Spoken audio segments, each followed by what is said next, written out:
ত্রিপুরা সম্প্রদায়ের ঐতিহ্যবাহী হাড়ি বৈশ উদযাপনের মধ্য দিয়ে খাগড়াছড়িতে শুরু হয়েছে বৈশাখী উৎসবের বর্ণিল আয়োজন। ভোরের আলো ফুটতেই ঐতিহ্যবাহী পোশাক পরে নদীর তীরে ভিড় জমায় ত্রিপুরা সম্প্রদায়ের নারী, পুরুষ, তরুণ তরুণী ও শিশুরা। নতুন বোনা কাপড় নদীতে ভাসানো, ফুল ও প্রদীপ জ্বালানো সহ নানা আচার অনুষ্ঠানের মধ্য দিয়ে দিনটি উদযাপন করছেন তারা। এর মধ্য দিয়ে পুরনো বছরকে বিদায় জানিয়ে নতুন বছরকে বরণ করছেন তারা।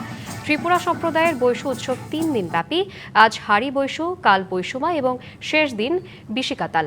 এদিকে বৈশাখী উৎসবের দ্বিতীয় দিন চাকমা সম্প্রদায়ের মূল বিজুও পালিত হচ্ছে।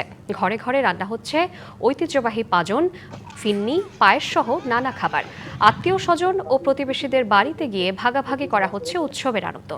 এদিকে সাংগ্রাই উপলক্ষে খাগড়াছড়িতে বর্ণাঢ্য শোভাযাত্রা হয়েছে।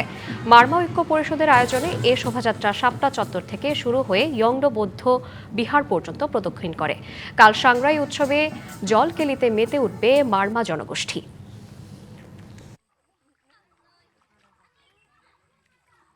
আজকে আমরা প্রথমত গঙ্গা মাকে ফুল উৎসর্গ করে দিতে আসছি। এখান থেকেই মূলত আমাদের বৈশ উৎসব শুরু হচ্ছে আর কি। গঙ্গা মার কাছে ফুল দিয়ে সবাইকে সামনে নতুন বছরটা যাতে সুখী শান্তিতে বসবাস করতে পারে সবাইকে নিয়ে। পুরাতন বছরকে বিদায় জানিয়ে নতুন বছরকে আমরা বরণ করি সবার মঙ্গল কামনায়। 200-র বেশি সার্ভিস ও ফিচারে লেনদেনের সব বিকাশ অ্যাপে সম্ভব।